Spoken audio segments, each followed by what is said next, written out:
Escrevam aí. Está bem visível?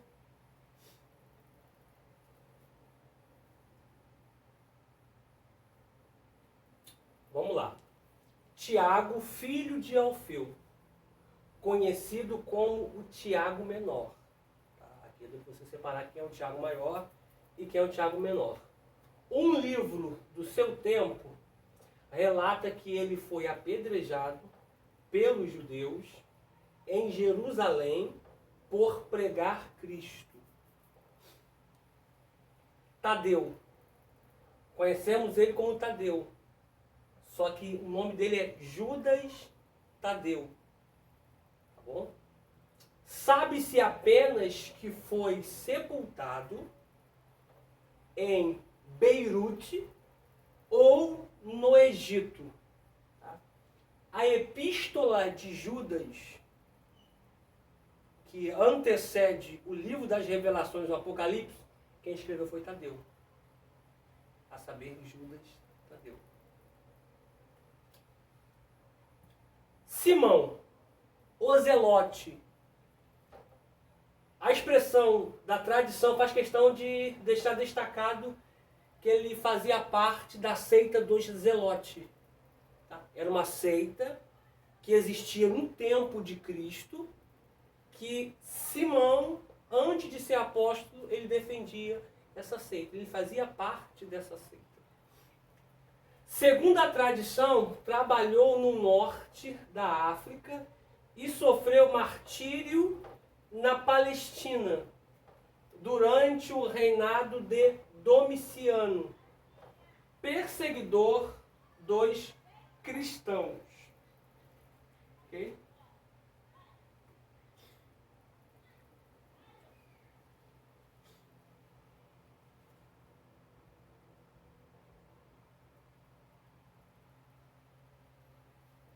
Vamos lá. Não, deixa eu ver. Dá uma dor nas costas arrebentada.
escrevam aí.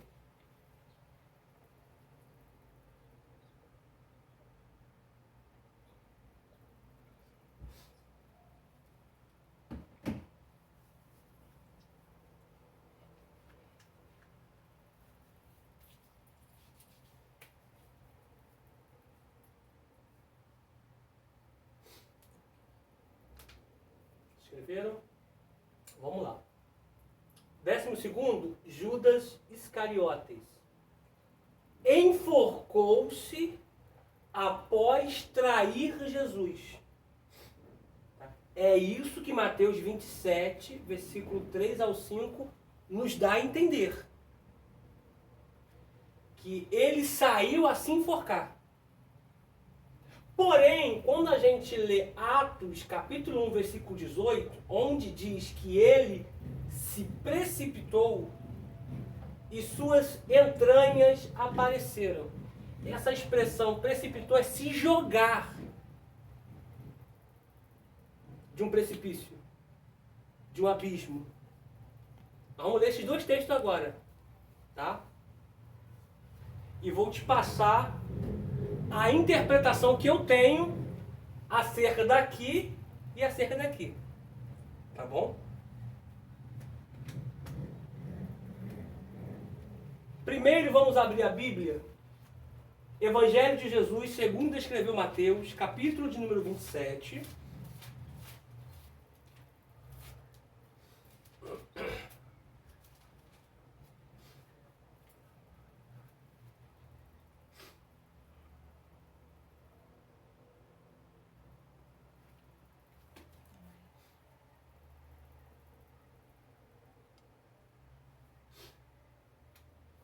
Diz assim, a epígrafe, o título diz assim, o suicídio de Judas. E chegando amanhã, todos os príncipes dos sacerdotes e os anciãos do povo formavam juntamente o conselho contra Jesus, para o matarem. E manietando-o, prendendo os pulsos, levaram-o e o entregaram ao governador Pôncio Pilatos. Então Judas, o que o traíra, vendo que fora condenado, trouxe arrependido as 30 moedas de prata aos príncipes dos sacerdotes e aos anciãos, dizendo, pequei traindo sangue inocente. Eles, porém, disseram, que nos importa? Isso é contigo. E ele, atirando para o templo as moedas de prata, retirou-se e foi-se enforcar. Saindo dali, a ideia dele é, vou me matar, vou me enforcar. Na época que acontecia esses suicídios, o que as pessoas faziam? Eles iam para uma espécie de montanha e pegavam árvores que davam para ver lá de baixo a cidade. E amarravam uma corda nesse galho dessa árvore, corda feita com couro de animais, curtido, entrelaçados entre si, e pulavam lá de cima, em direção do abismo, com a corda no pescoço amarrado no galho. É isso que acontecia. Só que ele foi se enforcar. Mateus 27, do versículo 3 ao 5, nós lemos do 1 ao 5. Em nenhum momento diz que ele se enforcou. A expressão diz que ele foi para se enforcar. Diz que ele foi fazer o ato, não que ele tinha concluído o ato. Porém, em Atos 1:8, Lucas traz uma peculiaridade, uma particularidade do que aconteceu nesse percurso dele ir até concluir o ato. Porque Lucas escreve a narrativa de Pedro. E olha o que diz em Atos, capítulo 1, versículo 8. 18. Esse versículo 8 recebereis poder.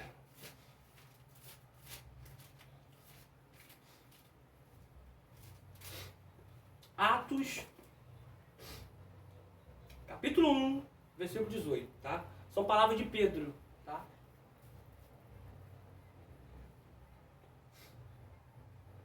Ora,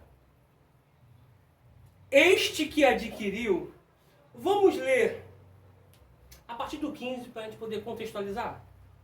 Tá? Um dia a gente lê o texto sem ver o contexto para a gente poder contextualizar o que está sendo falado ali, para quem está sendo falado, em que direção está sendo apontada as verbalizações.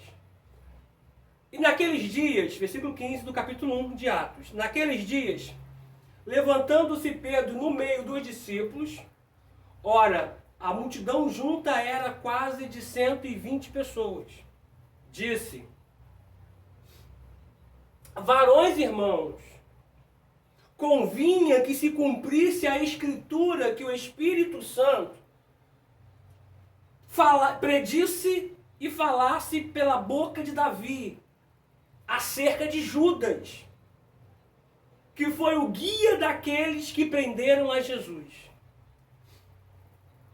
Porque foi contado conosco e alcançou sorte neste ministério. Ora, este adquiriu um campo com galardão da iniquidade e, precipitando-se, arrebentou pelo meio e todas as suas entranhas se derramaram.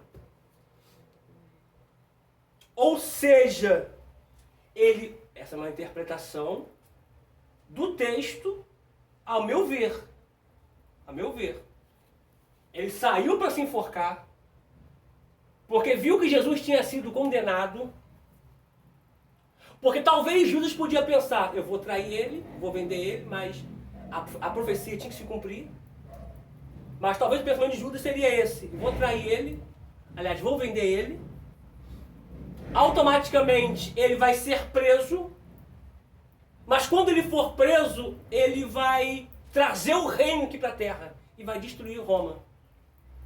Só que quando ele vê que Jesus é condenado e não acontece nada do que ele, no meu ver, do que ele idealizou, ele sai arrependido. Mateus 27. Do 3 a seguir, do 1 a seguir, ele sai arrependido. No que ele saiu arrependido, ele saiu para se enforcar. O intuito dele era cometer, sim, o enforcamento, o suicídio, sim. Porém, me deparando com Atos 1:8, aquela metódica que eu falei, subiu para uma montanha, aonde avistava a cidade lá embaixo, amarrou a corda, que era feita, confeccionada com couro de animal, que era entrelaçado, amarrou no galho, amarrou no seu pescoço e se precipitou. Não foi a corda que rebentou, era couro de animal curtido. Tá? O véu do templo era com couro de animais.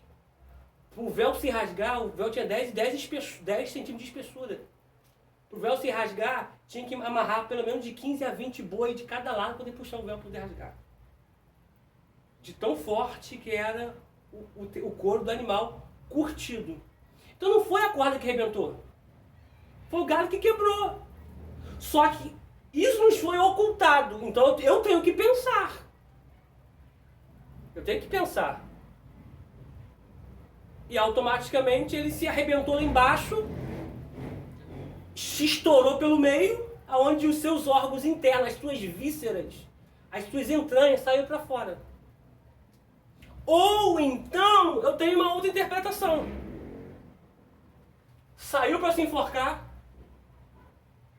não conseguiu a corda, não conseguiu a árvore, subiu lá em cima da montanha e se atirou. Não tem outro caminho. Ou é esse, o lado de sair, a se enforcar, da ideia de corda.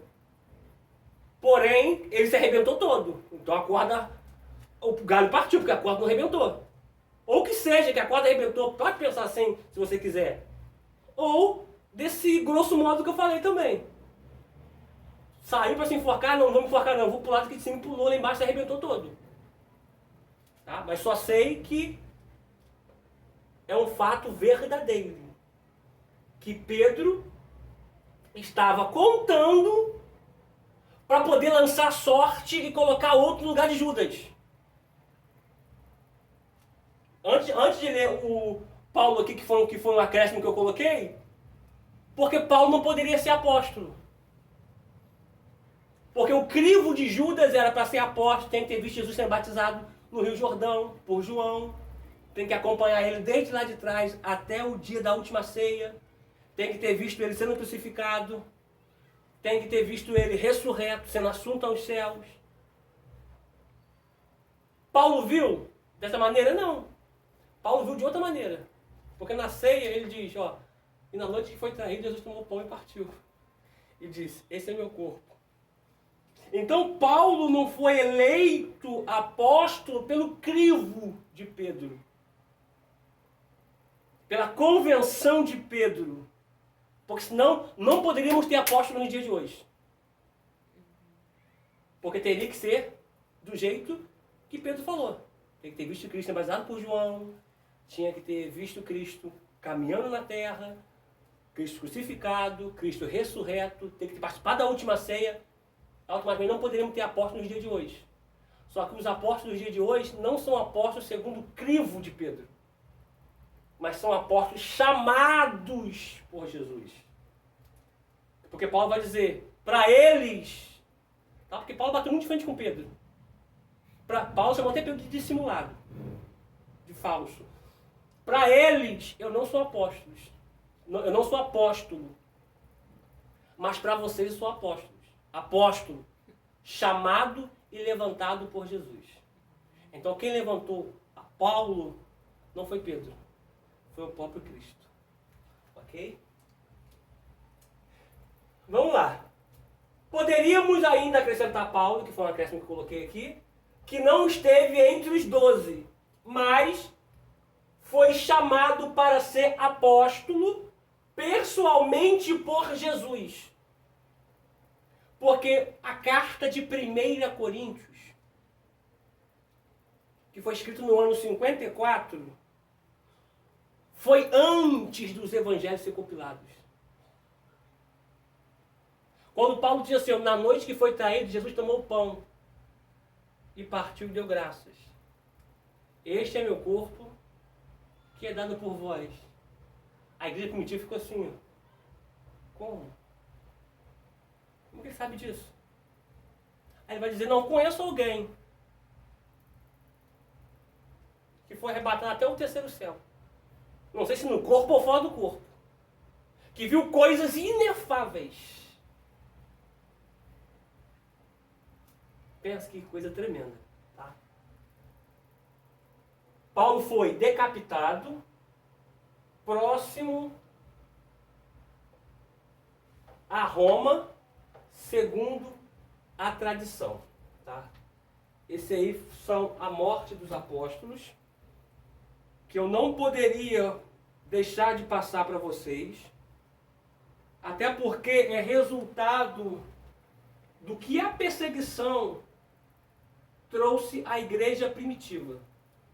Então eu não poderia ocultar isso de vós outros. Então eu teria que passar isso para vocês, porque de certa forma isso vai ser de grande valia para vocês amanhã, depois numa escola dominical, numa escola de obreiros, numa ministração. Isso vai ser de grande valia. Ok? Vamos prosseguir na apostila. Segundo parágrafo da página 179. A igreja multiplicava-se, apesar das perseguições. Ou talvez por causa delas. A igreja crescia com rapidez assombrosa. Eu costumo dizer que a perseguição ela é benéfica. Por quê? Porque a perseguição nos aproxima do dono da igreja e automaticamente proporciona crescimento da mesma. Nesse quesito aqui de grande perseguição, a igreja crescia assombrosamente. Porque quanto mais cristãos matavam, mais cristãos apareciam dispostos a morrer pelo Evangelho. Ao findar-se o período de perseguição, a igreja era suficientemente numerosa para constituir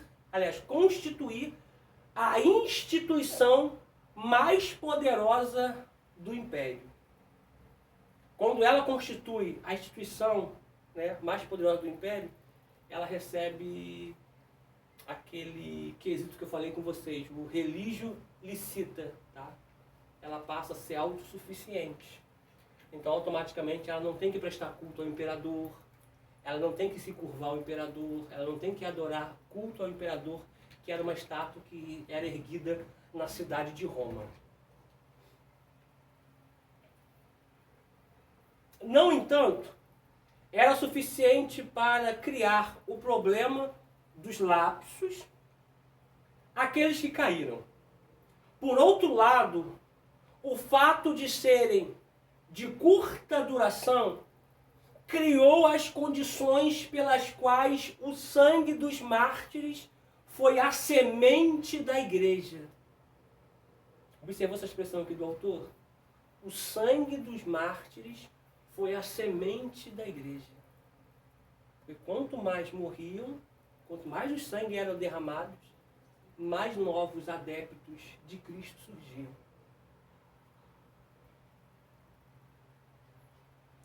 Muitos negaram a fé, isso é um fato, né? Muitos negaram a fé. Outros tantos foram exilados do império. Mesmo assim, a lista daqueles que deram a sua vida pela fé nas perseguições de Décio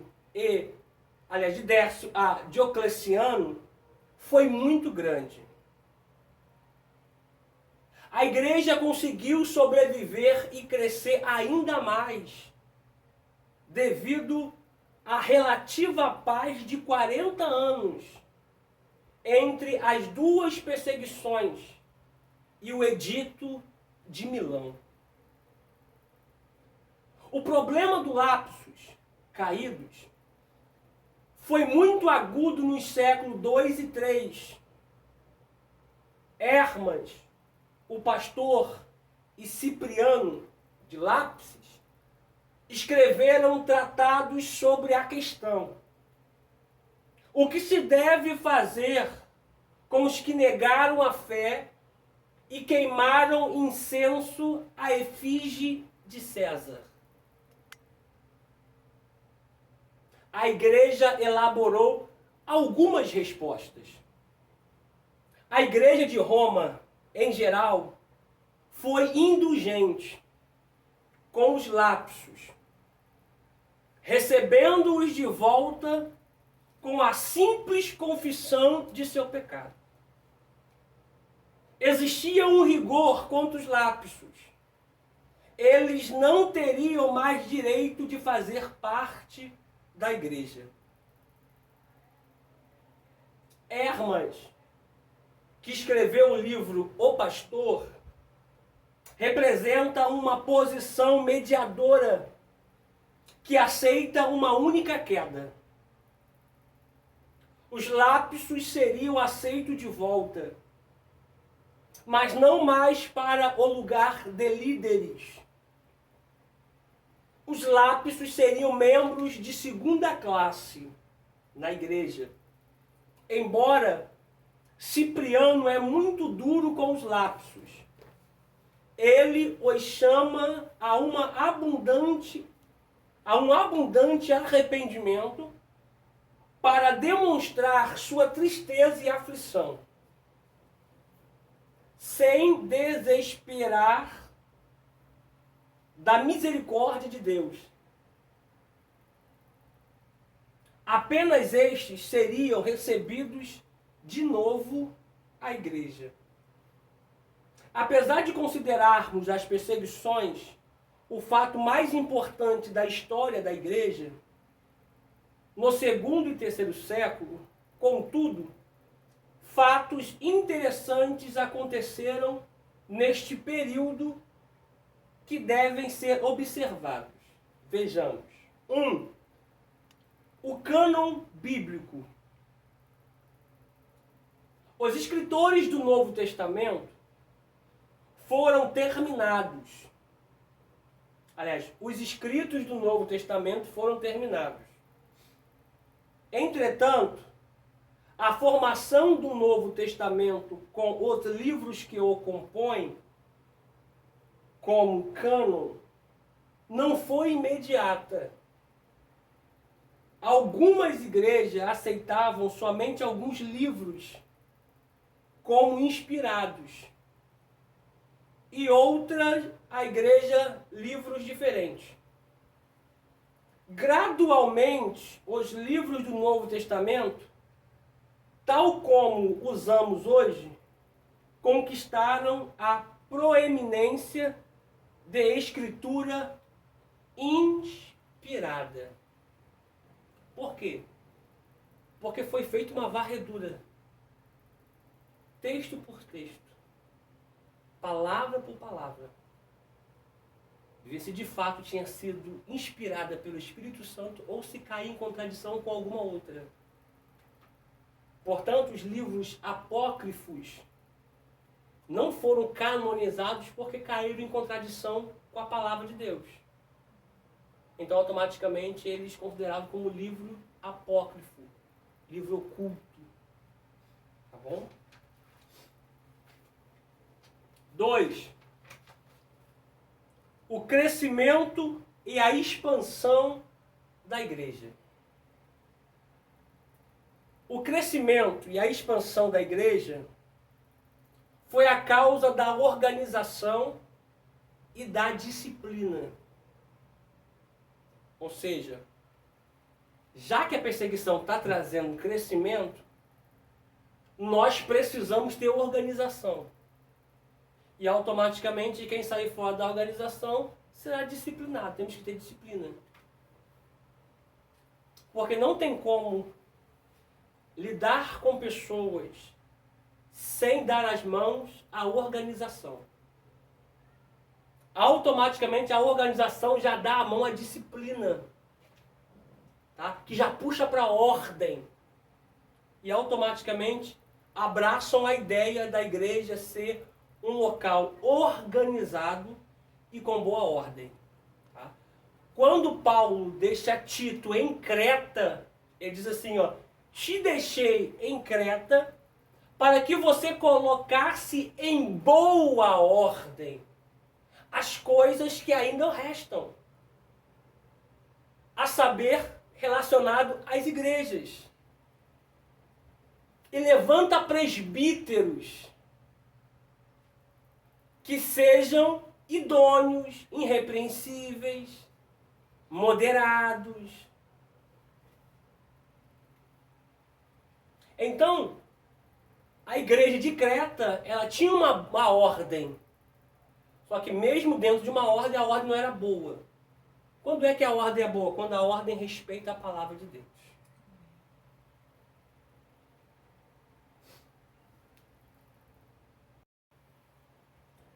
A perseguição aproximou as igrejas e exerceu influência para que elas se unissem e se organizassem.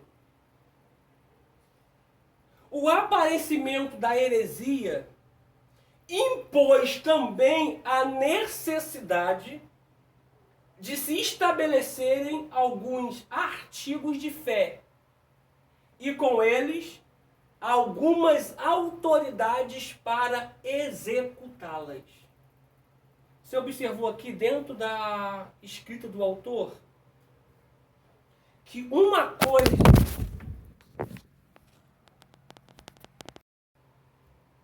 Gente, deu um probleminha no tripé e o aparelho acabou soltando da garra do tripé. Tá bom? Aí tivemos que pegar de novo e colocar ele no local, no engate de novo. Tá bom? Escapulho aqui, me perdoa, tá? Por esse pequeno acidente que aconteceu aí. Vamos prosseguir aqui. Deixa eu ler novamente aqui. a perseguição aproximou as igrejas e exerceu influência para que elas se unissem e se organizassem. Então você observa que a perseguição fez com que a igreja se unissem e automaticamente levou elas à organização. O aparecimento das heresias impôs também a necessidade de estabelecerem alguns artigos de fé e, com eles, algumas autoridades para executá-las. Ou seja, você observou que as coisas que estão acontecendo aqui estão cooperando para o bem daqueles que amam a Deus. Quando o apóstolo Paulo diz que todas as coisas vão cooperar para o bem daqueles que amam a Deus, que são chamados segundo o seu decreto. A chamada foi decretada. Só que o que me desperta aqui, que o autor deixou registrado aqui, é que o aparecimento de heresias levou a igreja o quê? A estudar, a adquirir conhecimento. Uma coisa eu estava analisando no século que vivenciamos, nos dias de hoje, nos dias odiernos. Nunca se viu tanta heresia como nos dias de hoje. Pegando a palavra de Silas Malafaia, é o antro de besterol. Nos dias odiernos. Esses dias a gente pude presenciar um grande comunicador, bem influente, dizendo que nós temos o mesmo valor de Jesus. Que nós e Jesus estamos no mesmo patamar.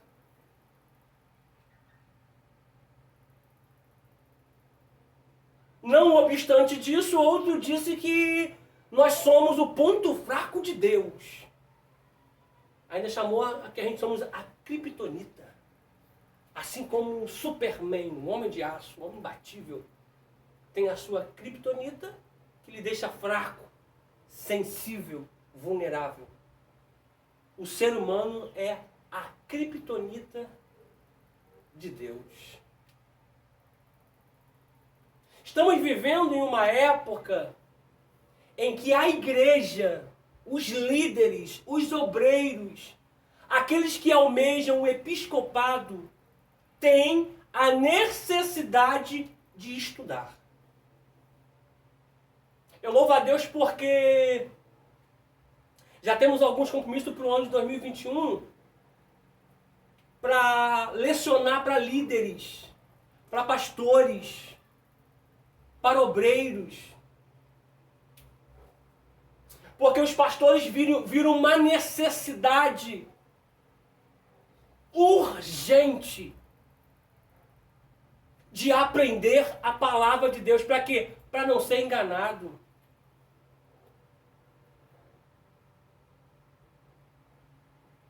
Quem está fazendo submersão comigo bíblico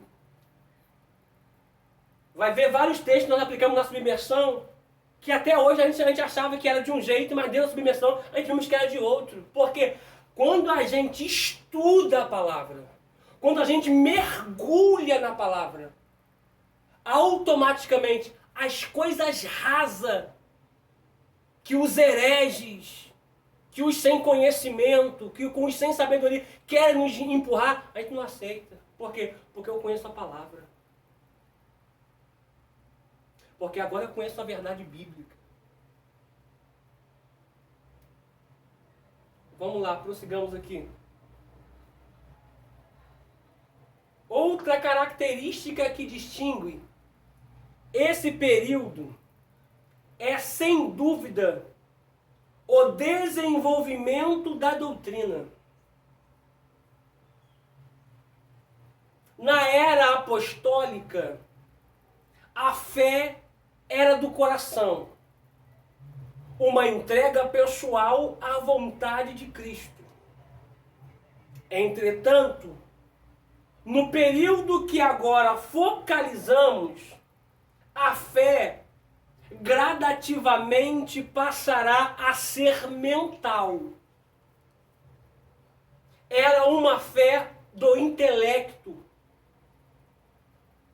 Fé que acreditava em um sistema rigoroso e inflexível de doutrinas. O credo apostólico, a mais antiga e mais simples declaração da crença cristã, foi escrito durante esse período. Nessa época, surgiram 3 escolas teológicas.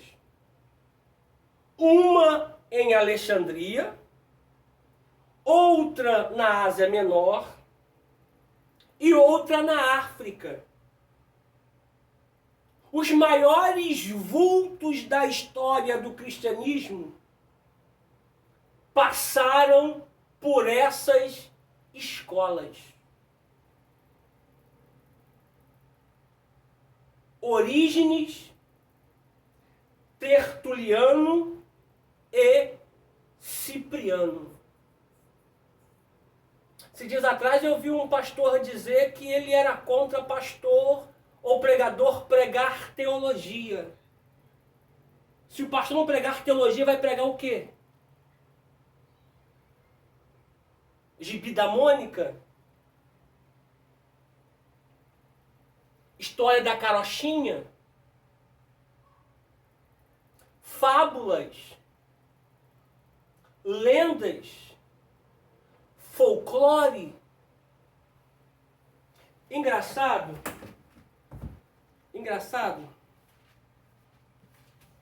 que até hoje a gente se depara com tanta besteira. Tanta besteira.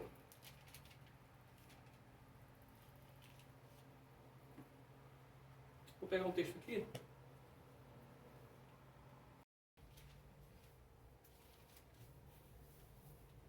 Quer ver? Abram aí. Em 2 Coríntios. 2 Coríntios 3.